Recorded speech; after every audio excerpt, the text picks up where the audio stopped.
Yes, we can begin. Hey, hi, welcome to the Town of Paradise virtual community meeting. We've been having these monthly check-ins with the community since the campfire to keep the community updated on what we're doing, current projects, and the like. So thank you for joining us tonight. We have continued to work diligently on your behalf, even throughout this COVID-19 response, and we will continue until we are done.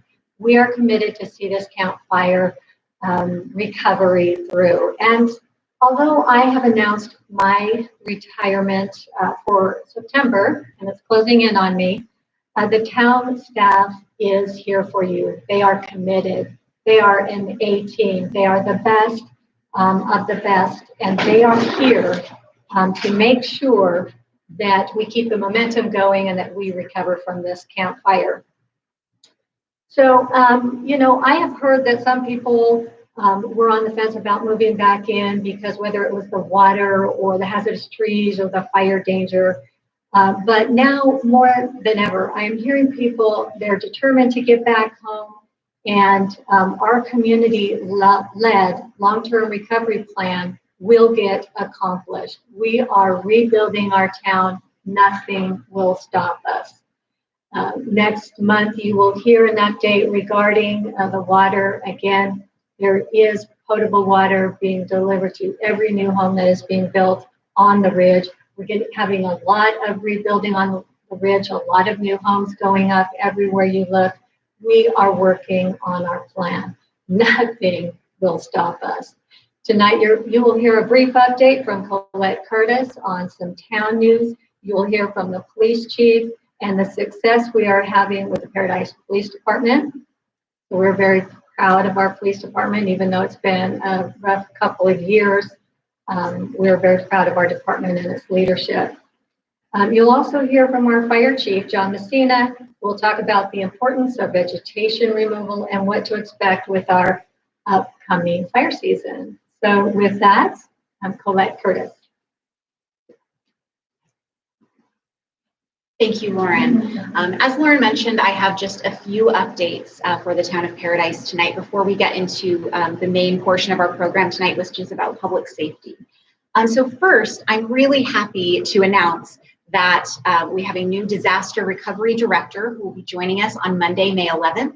Katie Simmons will be coming to coordinate all of the recovery projects that Lauren was just mentioning. As you remember, after the campfire, we undertook a community visioning process where we identified 40 recovery projects that are important as we move through recovery after the campfire.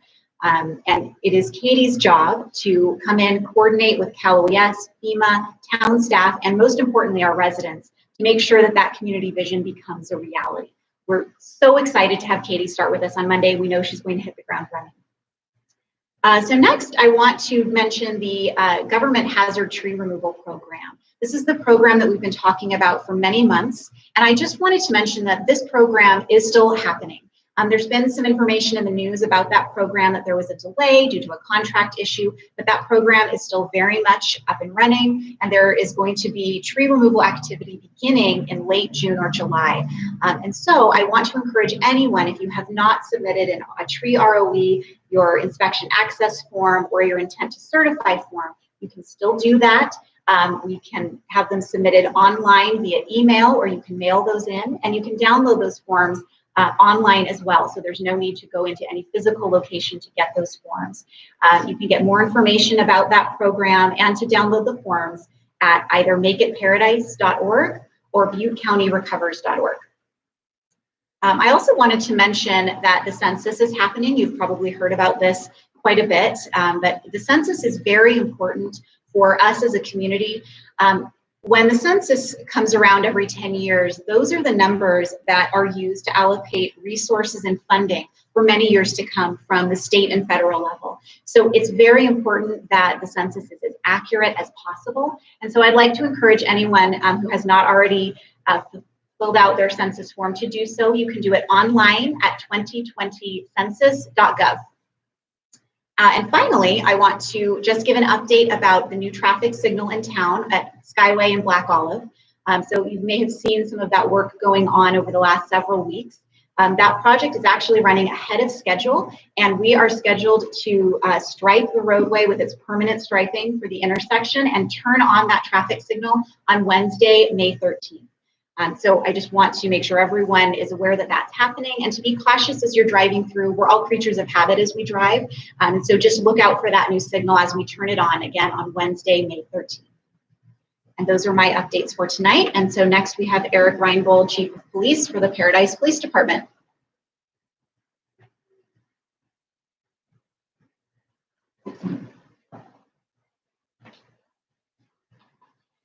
Good evening, everyone. My name is Eric Reinbold, the Paradise Police Chief. I have a brief update, hit some highlights for the police department and our operations. And then there's some questions that have been submitted already prior to this meeting that will be addressed shortly. So after the campfire, our department experienced a significant loss of personnel, and we've been working very hard ever since then to backfill those positions. Around this time last year, our police staffing levels dipped down to just 9 officers to provide 24-hour police services for the town. Since then, we've successfully hired 4 police officers, 1 patrol sergeant, and we have promoted 1 officer to the rank of patrol sergeant.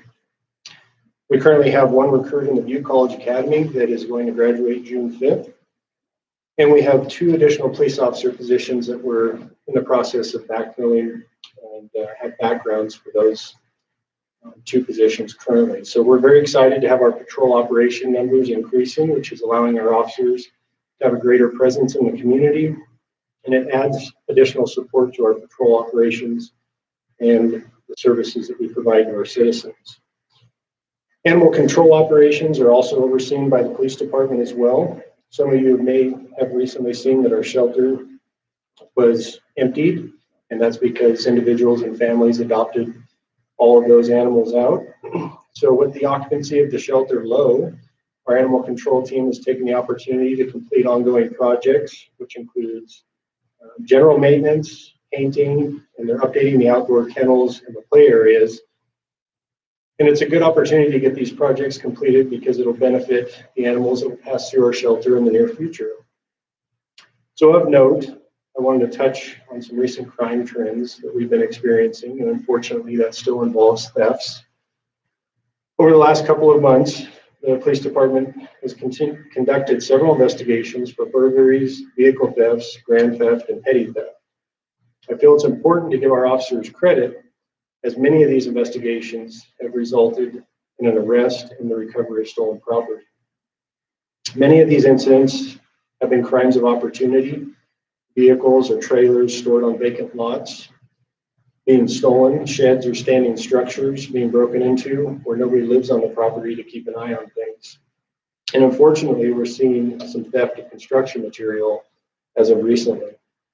It is important for residents and contractors to take the necessary steps and precautions to secure vehicles, tools, equipment, and supplies, especially if there's nobody at the property to keep an eye on things. That's all I have for our update, and I'll answer a couple of questions that we have. The first question is, how can we slow people down on residential streets? So our officers are out conducting traffic enforcement.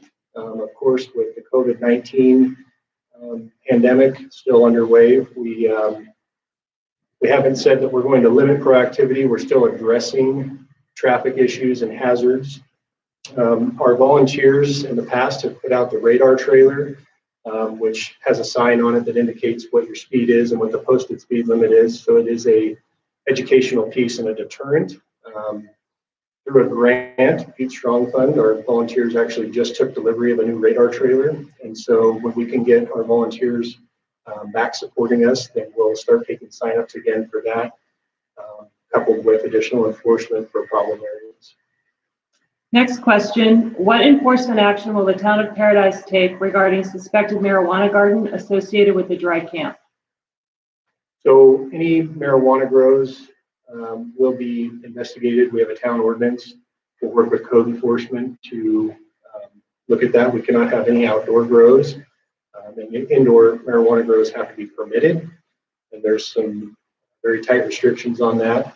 So it's not specific to dry camping or on a residential property where there's a home. So if there are marijuana grows that come to people's attention, they can pass that information along to the police department or code enforcement to look into it. And the last question right now is, my ultimate concern is for the safety of my family. What can we do to resolve these issues? Can we increase the number of police officers? What can we do as fellow Paradisians? Most of the neighborhoods, ours included, are too sparse to form a neighborhood watch. As I mentioned before, we've been working very hard to get our staffing numbers back up to where we have adequate police officer staffing to provide the best service that we can. We continue to work on filling those positions. I would encourage folks, because our neighbors are spread out at this time and there's not a lot of people to keep an eye on things like there was in the past, look into security options, whether that be video surveillance, alarm systems for your home, motion lights. There's a number of things people can do to aid and deter trespassers and thefts and things like that. So it's a difficult situation, and until people start rebuilding and the neighborhoods start to grow, it's going to feel sparse, and it's everyone's spread out at this time. Thank you. Thank you.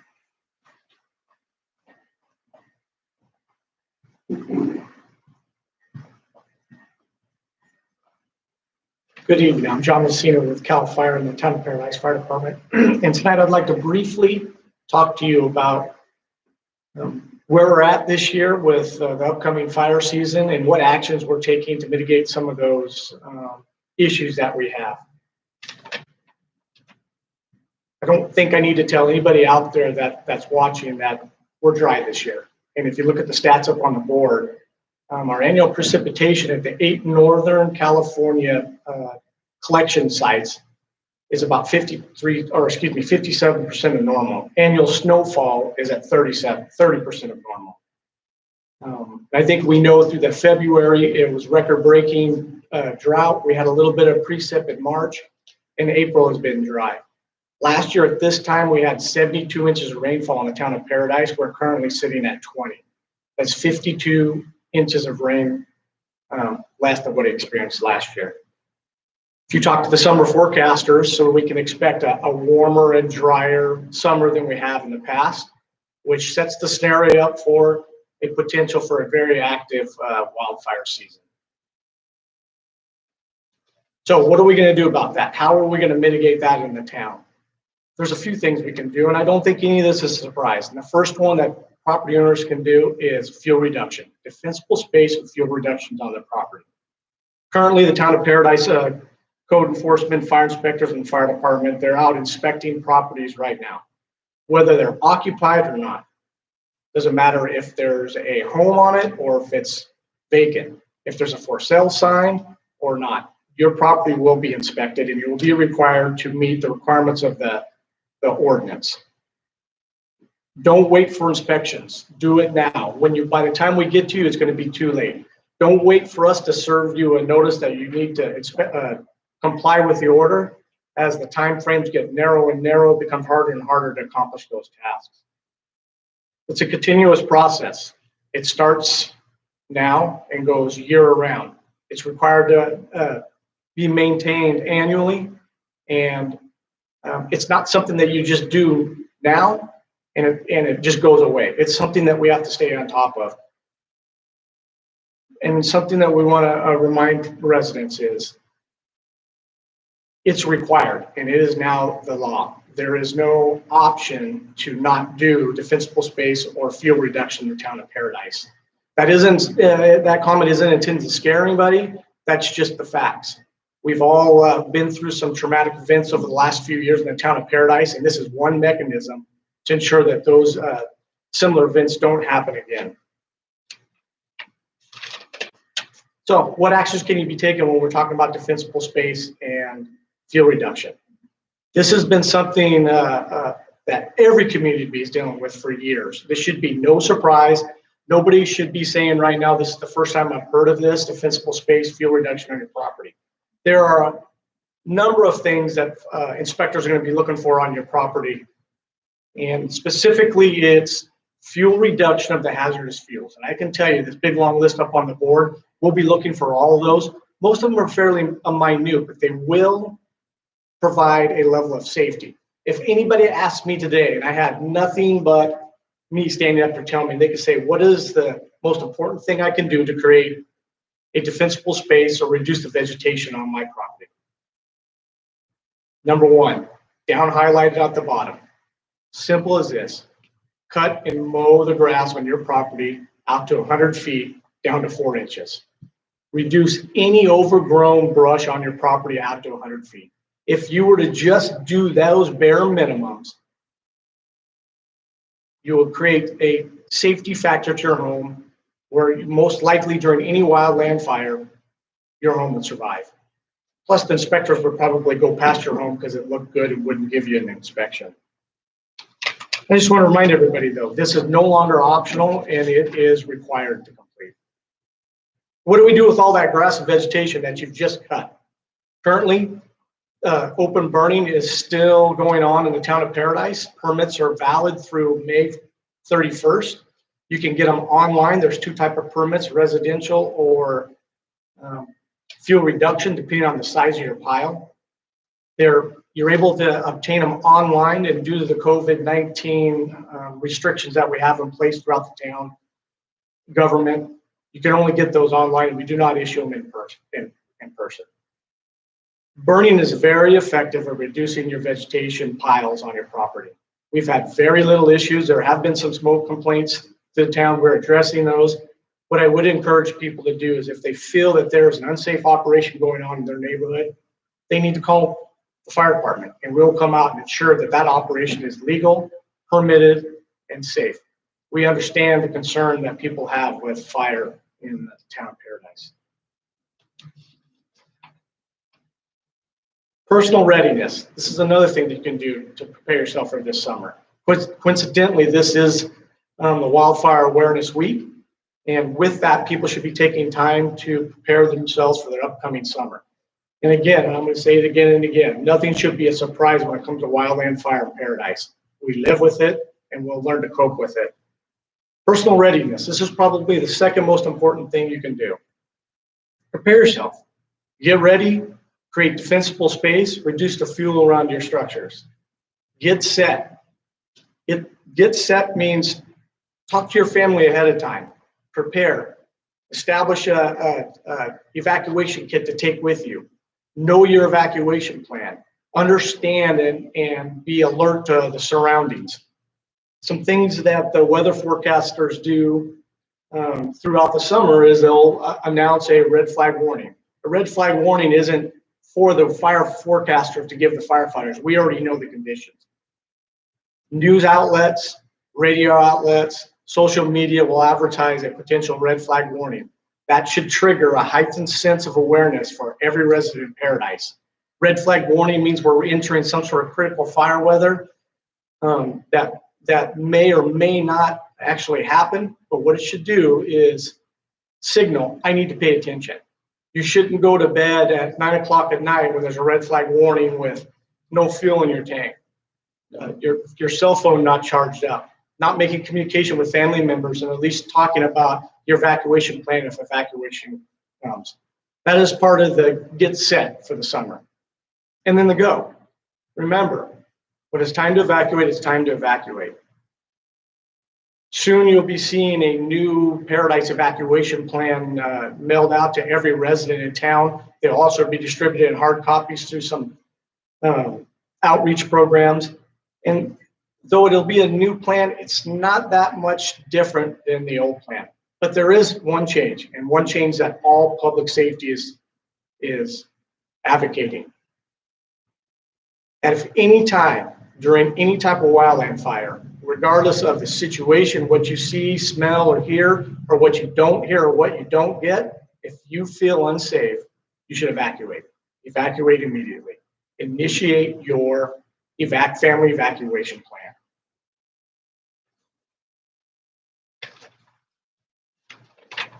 So with that quick briefing, I would just like to remind residents. Last year, about this time, I got in front of another community meeting and spoke how making Paradise fire safe was going to need to be a grassroots effort, and it was going to take voluntary compliance to make it happen. And that still stands true today. We're not interested in driving around in vehicles and enforcing another law on citizens who don't want it. But citizens who don't comply,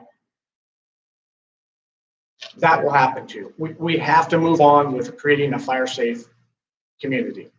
Properties that are vacant, absentee landlords, you can expect a letter in the mail requiring you to do something with your property.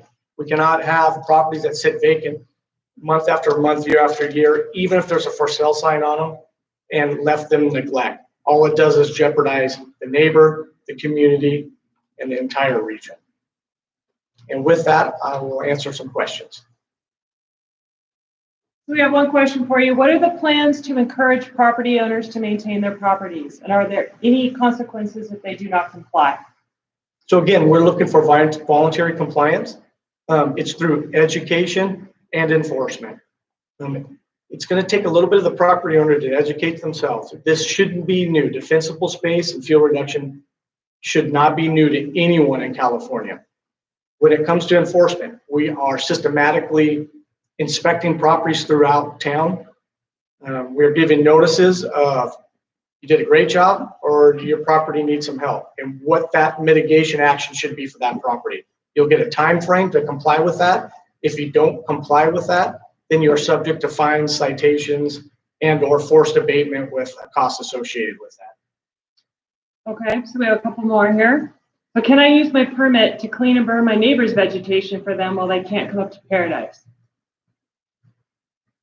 No, you are not allowed. You're not allowed to operate on your neighbor's property. If they give you permission to clean that property, different. The property owner has to be present for the burn permit to be issued.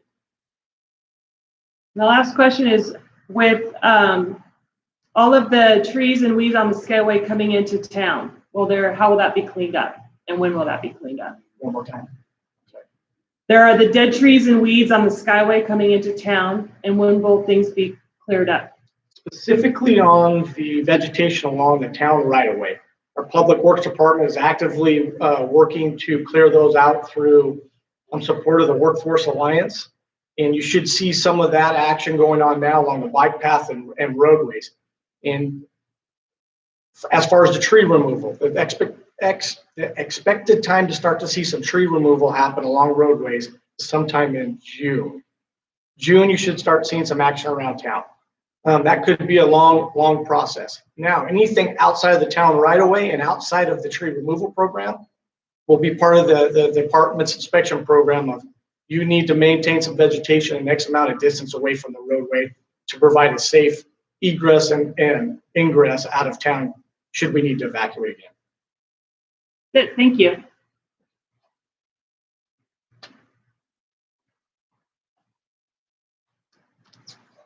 Okay, so Colette, what about the pools and standing water in them, which will attract mosquitoes? Great question. So since the campfire, mosquitoes have been a big problem in the town of Paradise with abandoned pools and other standing water. The Butte County Mosquito and Vector Control District has really been on top of that. They have been doing inspections and then also are notified of standing water areas and will go out and address those areas. So if you see those areas in town, please do notify the Butte County Mosquito and Vector Control District. They have a website. You can go onto their website and submit that notice electronically and let them know, and they will come out and abate that issue. They also have other resources available for people like mosquito fish and other treatments that you can do on your own property, or you can let your neighbors know that those are available. Next question. What is the status of the warning sirens that will sound in an emergency, and who is in charge of this? That's a great question. The town is in charge of that. And getting an early warning system in town is a top priority for town council, and that is something we're working on very hard. So the town has submitted for hazard mitigation funding through FEMA to design and install an early warning system. As soon as that funding is received, we will design that system and begin implementing it and putting it in town. Why hasn't Pence Road between Malibu and Ponderosa School been widened? It was such a dangerous road for bicyclists and pedestrians before the fire, and it looks like it will continue to be unsafe. So the town actually applied for and received a grant to address Pence Road before the fire, several years before the fire, and we were set to go to construction, but that was, of course, interrupted by the Camp Fire. Luckily, we still have that grant. We are still planning to do that project, and we are slated to go to construction on that project next summer. And one more that's coming through Facebook is, where can I get a list of companies who can be hired to cut the vegetation? Are there any grants or assistance available to help with the cost? That's a great question. One of the best resources for local companies, whether it is for weed removal or other local businesses, is the Paradise Ridge Chamber of Commerce. If you go to their website, they have an excellent list of all types of companies, but they are segmented by type, and you can look up specifically weed removal companies there and find a good list. Great. That's it. Thank you. Okay, thank you.